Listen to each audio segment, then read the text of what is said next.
warahmatullahi wabarakatuh. Saya Yuli Irvanto SPD, guru UPT SD 012 Makmur, Kecamatan Tampilir, Kabupaten Kampar. Saya selaku JKP Angkatan 10 Kabupaten Kampar akan melakukan supervisi. Kali ini saya ditemani oleh Bu Suryaningsih, karena sebelum supervisi dimulai saya akan melakukan percakapan pra-observasi dengan beliau. Selamat pagi Bu Suryaningsih. Pagi Pak. Bu, hari ini kita akan melakukan percakapan pra-observasi sebelum Ibu melakukan pembelajaran di kelas, karena nantinya saya akan mengamati Ibu dalam melakukan pembelajaran dan supervisi di kelas. Dan tujuan dari supervisi ini adalah untuk mengetahui dan mengevaluasi hasil pembelajaran Ibu di kelas. Sebelum melakukan supervisi, saya akan melakukan pra-observasi atau pra-supervisi ini untuk mengetahui kesiapan Ibu nantinya dalam melakukan observasi di kelas, agar bisa lebih baik dan optimal hasilnya dalam proses pembelajaran nanti. Nah, dalam hari ini saya akan menanyakan beberapa pertanyaan yang perlu saya sampaikan kepada Ibu untuk kesiapan Ibu melakukan supervisi. Yang pertama yaitu berkaitan dengan observasi Ibu dalam pembelajaran nanti. Kira-kira tujuan apa yang ingin dicapai Bu Suryaningsih ini dalam supervisi nanti? Ya, tujuan saya yang ingin saya capai dalam pembelajaran nantinya yaitu ada beberapa hal. Yang pertama, dengan pengamatan, siswa mampu menganalisis manfaat perubahan bentuk energi dalam kehidupan sehari-hari. Yang kedua, dengan pengamatan siswa mampu memberikan contoh perubahan bentuk energi. Dan yang ketiga, setelah pengamatan, siswa mampu menyajikan laporan hasil pengamatan tentang berbagai bentuk energi dalam kehidupan sehari-hari. Oh ya, berarti Ibu nanti ada beberapa tujuan yang ingin dicapai dalam supervisi Ibu. Ya, Pak. Dan sekarang dari beberapa tujuan yang ingin dicapai Ibu, untuk pertanyaan selanjutnya yaitu dari tujuan itu apa yang ingin dikembangkan oleh Bu Suryaningsih ini dalam pembelajaran nanti Bu? Yang saya ingin kembangkan dan rencanakan Pak ada dua, yaitu dalam hal pengetahuan dan kedua adalah keterampilan. Ya. Dalam hal pengetahuan, siswa diharapkan dapat mengetahui perubahan bentuk energi dan kegunaan dalam kehidupan sehari-hari. Kemudian yang kedua dalam hal keterampilan yang ingin saya kembangkan dalam siswa mampu menyajikan laporan hasil pengamatan tentang berbagai bentuk energi dan kegunaannya dalam kehidupan sehari-hari. Oh baik Bu, berarti kalau begitu pengembangan yang ingin Ibu capai adalah area pengetahuan dan keterampilan ya Bu? Ya Pak. Nah, kemudian pertanyaan selanjutnya yang saya ingin tanyakan kepada Ibu adalah saya ingin mendengar langsung dari Ibu bagaimana rancangan atau rencana Ibu dalam pembelajaran ini. Mungkin pada pembelajarannya akan menggunakan model pembelajaran seperti apa, atau metodenya seperti apa, ataupun strategi pembelajaran yang ingin Ibu terapkan nantinya dalam observasi nanti Bu. Ya, yang ingin saya rencanakan dalam pembelajaran nantinya adalah saya akan menggunakan pembelajaran berdiferensiasi dengan diintegrasikan dengan pembelajaran sosial emosional Pak. Ya. Kemudian saya akan menerapkan pembelajaran secara berkelompok dengan membagi siswa menjadi beberapa kelompok berdasarkan dengan kemampuan siswanya, Ya. keterampilan dan kreativitasnya Pak. Selanjutnya untuk model atau metodenya? Untuk modelnya saya menggunakan adalah diskusi kelompok, tanya jawab, penguasaan pada setiap kelompok dengan siswa. Oh bagus Bu. Jadi Ibu di sini besok waktu observasi di kelas akan menggunakan pembelajaran berdiferensiasi dan integrasikan dengan PSE atau pembelajaran sosial emosional dengan model pembelajaran yang Ibu terapkan yaitu PBL ya. Ya Pak. Dan untuk metode pembelajaran diskusinya kelompok, tanya jawab dan penugasan mungkin penambahan itu. Dan untuk media pembelajaran seperti apa media pembelajaran yang digunakan itu di kelas nanti dalam pembelajarannya Bu? Yang saya rencanakan nanti dalam pembelajaran saya akan menggunakan media pembelajaran yaitu seperti PowerPoint dan aneka gambar juga dengan lembar kerja peserta didik dan tentunya alat yang saya gunakan adalah laptop dan proyek Pak. Oh, nah bagus tuh Bu. Kemudian rencana ini kira-kira kapan yang akan Ibu melaksanakan dalam pembelajaran tersebut? Di hari apa mungkin, di mata pelajaran apa, kelas berapa, dan jam berapa waktunya? Kebetulan pas pelajaran IPA itu di pelajaran IPA dan kelas 4 rencana jam pertama sampai jam kedua, Pak. Oh ya Bu, berarti saya besok hari Rabu jam pertama sampai jam kedua akan tugas Ibu untuk melakukan supervisi kelas dan melihat serta mencatat apa yang Ibu laksanakan di kelas. Baik, Pak. Nah, dan selanjutnya untuk kedepannya setelah Ibu melakukan pembelajaran di kelas, nanti Ibu akan bertemu dengan saya lagi Ya, Pak. untuk membicarakan hasil supervisi atau pembelajaran yang telah Ibu lakukan, atau dengan kata lain kita bicara adalah pasca observasi. Dan nah, sebelum kita akhiri percakapan ini, jadi apa hasil yang Ibu dapat setelah percakapan ini, Bu? Ya, saya setelah melakukan percakapan ini, saya bisa lebih mengetahui model dan media pembelajaran apa yang akan saya gunakan nantinya, sehingga saya bisa mempersiapkan yang lebih baik lagi agar hasilnya lebih optimal dan dalam pembelajaran. Baik Bu, dan mungkin sudah cukup percakapan kali ini. Sampai jumpa lagi besok hari Rabu.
Assalamualaikum warahmatullahi wabarakatuh. Sobat Sumber Belajar, kali ini kita akan belajar tentang perubahan energi. Tahukah kalian tentang energi? Energi adalah kemampuan untuk melakukan usaha. Energi tidak dapat diciptakan dan juga tidak dapat dimusnahkan. Namun, energi dapat diubah bentuknya. Sobat Sumber Belajar, bentuk energi antara lain sebagai berikut: energi listrik, energi panas, energi gerak, energi bumi, energi cahaya, dan energi kimia. Mari perhatikan perubahan energi berikut ini. Perubahan energi listrik menjadi energi panas. Perubahan ini dapat kita temukan saat kita menggunakan setrika listrik. Mula-mula setrika terasa dingin, namun setelah dihubungkan ke listrik, maka setrika akan menjadi panas, sehingga dapat kita gunakan untuk merapikan pakaian. Selanjutnya, perubahan energi listrik menjadi energi gerak. Perubahan energi listrik menjadi energi gerak dapat kita temukan saat kita menggunakan kipas angin. Kipas angin dapat bergerak setelah dihubungkan dengan arus listrik, sehingga energi listrik berubah menjadi energi gerak. Yang ketiga, perubahan energi listrik menjadi energi bumi. Saat kita mendengarkan radio yang akan kita dengarkan harus dihubungkan dulu dengan listrik melalui kabel pada radio. Sehingga dengan adanya arus listrik, maka radio akan berbunyi atau bersuara sehingga bisa kita dengarkan. Yang keempat, perubahan energi listrik menjadi energi cahaya. Perubahan energi listrik menjadi energi cahaya dapat kita lihat pada lampu. Lampu yang kita gunakan pada malam hari dapat menyala karena adanya arus listrik yang ada di rumah kita. Kendaraan yang kita gunakan dapat bergerak karena adanya energi kimia yang berasal dari bahan bakar. Energi kimia dari bahan bakar kemudian diubah menjadi energi gerak sehingga kendaraan yang kita gunakan dapat bergerak. Selanjutnya, perubahan energi kimia menjadi energi panas. Saat kita menggunakan kompor gas, maka kita mengubah energi kimia yang berasal dari gas menjadi energi panas berupa nyala kompor, sehingga kita bisa menggunakannya untuk memasak. Selanjutnya, perubahan energi gerak menjadi energi bunyi. Seseorang yang bermain gitar, maka dia akan menggerakkan senarnya atau dawainya. Dawai gitar dalam keadaan diam tidak akan berbunyi. Namun setelah diketik atau digerakkan, maka dawai gitar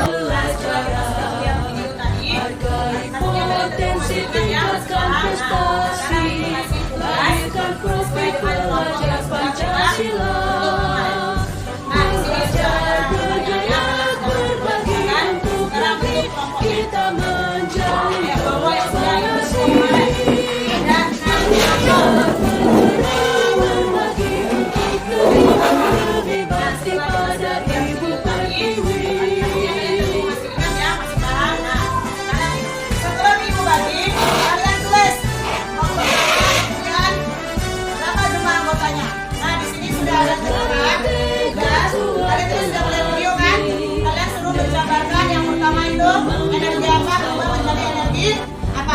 Bisa? Tadi sudah dikasih tahu videonya. Nah, kalian tinggal menjelaskan. Kerja kelompok ya, jangan cuma satu yang kerjakan.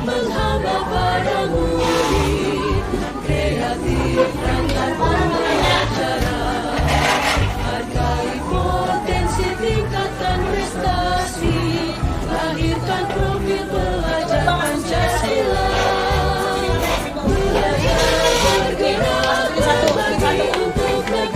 Kita menjalin kolaborasi, belajar bergerak berbagi untuk negeri demi bakti pada Ibu Pertiwi.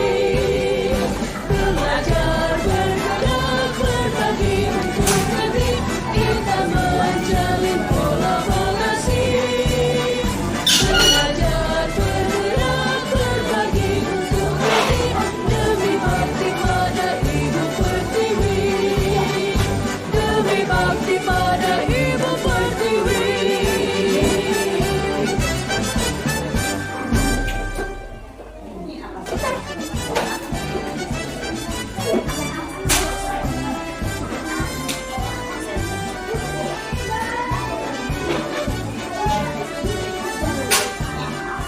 Bulatkan tekad kuatkan hati,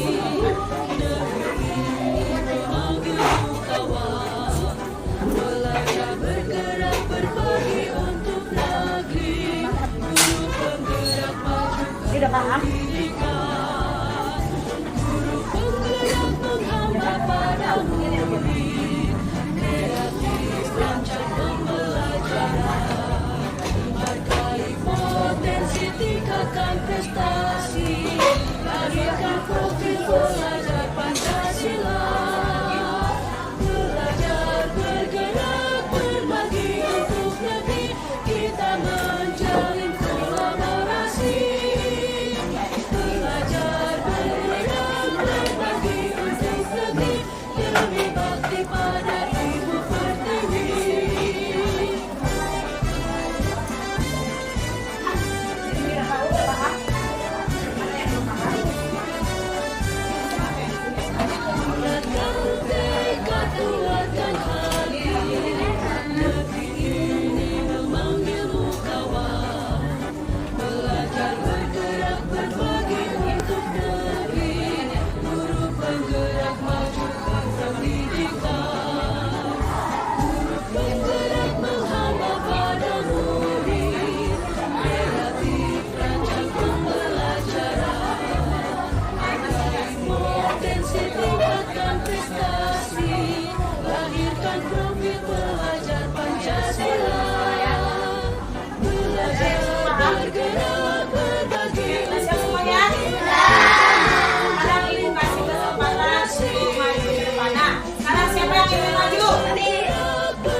3.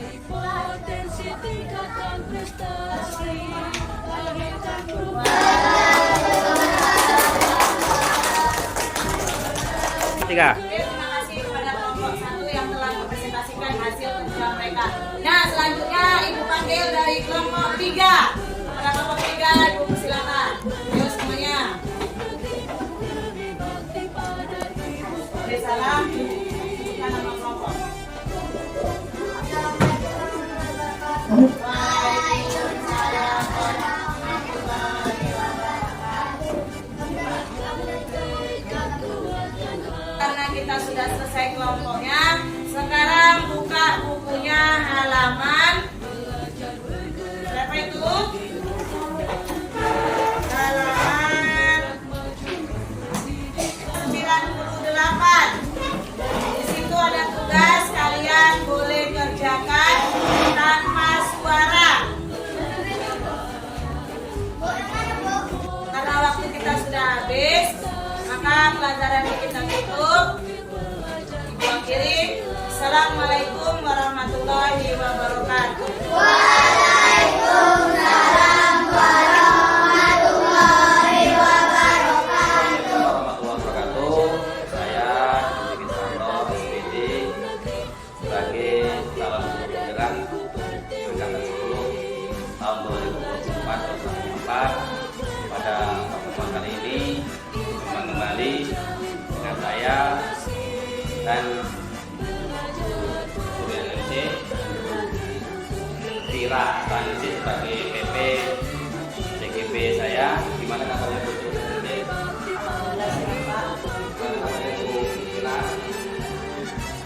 Pada hari ini saya akan melakukan yaitu pasca observasi.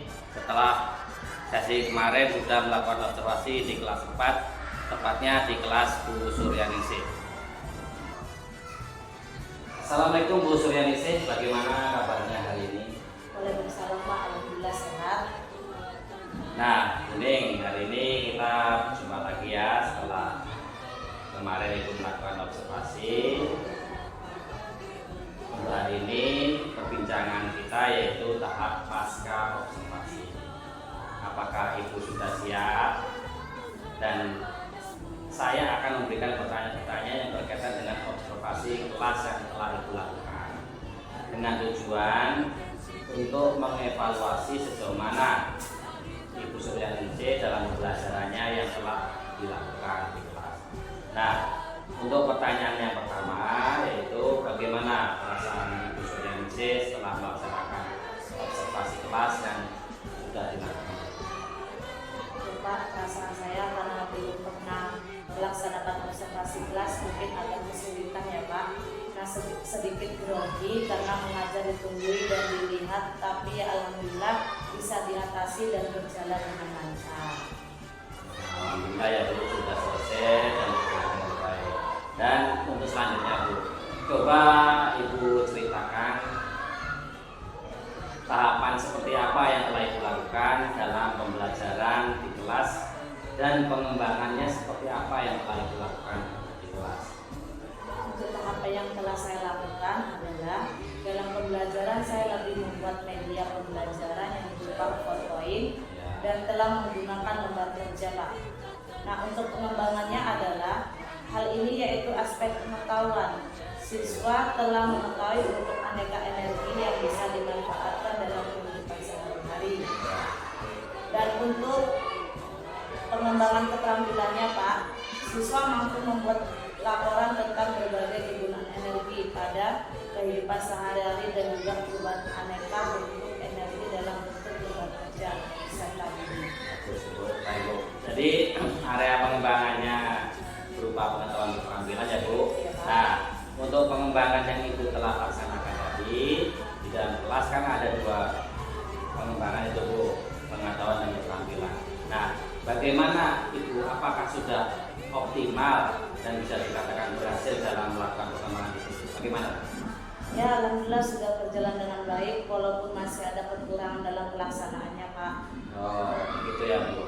Boleh Bu ceritakan atau sampaikan kepada saya bagaimana, apa saja kendala atau kekurangan yang Ibu alami ketika melakukannya? Yang mungkin saya Pak yang dirasakan semua guru yaitu masih ada siswa yang tidak bisa menerima dengan kelompoknya dan kurang bisa mengikuti pelajarannya Pak. Dan juga ada siswa yang tidak mau bekerja sama dan juga mengerjakan tugasnya Pak. Oh, artinya ada beberapa anak tidak mau dengan kelompoknya yang telah ditentukan itu ya Bu? Iya Pak. Dan untuk siswa yang tidak mengerjakan tugasnya dalam pembelajaran, bisa dikatakan berarti anak itu kurang aktif dan hanya ingin melihat jawaban kawannya, begitu ya Bu? Iya Pak. Nah, kalau boleh tahu, kalau Ibu menghadapi situasi seperti itu, bagaimana Ibu akan mengatasi kendala seperti itu? Ya mungkin dalam pembelajaran kelompok saya akan lebih memperhatikannya dengan menyampaikan terlebih dahulu manfaat kerja kelompok dalam menyelesaikan tugasnya Pak. Bisa juga saya akan melakukan pembagian kelompok berdasarkan minat dan siswa, kemampuan siswanya Pak. Dan diharapkan siswa agar belajar lebih nyaman. Dan juga saya akan selalu memberikan bimbingan kepada setiap kelompok dalam berdiskusi Pak. Oh, baik ya Bu. Jadi itu rencana ke depannya ya Bu. Jadi untuk ke depannya Ibu akan melaksanakan perbaikan seperti yang Ibu sudah sampaikan. Nah, semoga lancar rencana yang dilakukan. Nah, kemudian Ibu telah menyampaikan tadi bisa diwujudkan sehingga dalam pembelajaran Ibu bisa lakukan dengan optimal. Ya, Pak. Sehingga pembelajaran dibandingkan dengan pembelajaran yang telah lalu atau Ibu lakukan sebelumnya akan lebih baik. Pokoknya saya tunggu perubahan yang akan Ibu lakukan. Iya Pak. Baik Bu, dan kira-kira kapan Ibu akan melakukan perubahan tersebut ya Bu? Saya akan merencanakan secepatnya Pak, karena pembelajaran biar bisa lebih baik lagi mungkin dalam dekat-dekat ini Pak. Oke lah Bu, kalau begitu. Terima kasih ya Bu atas kerjasamanya, dan Ibu Suryaningsih mau menceritakan gambaran proses pembelajaran yang telah Ibu lakukan. Ya Pak, sama-sama. Ya terima kasih pokoknya. Assalamualaikum warahmatullahi wabarakatuh. Assalamualaikum. Silakan kalau Ibu nanti mau kembali ke kelasnya. Assalamualaikum warahmatullahi wabarakatuh. Terima kasih. Saya sebagai CGP Angkatan 10 Kabupaten Kampar sudah melakukan pasca observasi bersama Ibu Suryaningsih dan Ibu BP. Saya itu Bu Fira Astaningsih, SPD selaku pengajar praktek. Semoga video ini bisa bermanfaat dan saya akhiri. Assalamualaikum warahmatullahi wabarakatuh.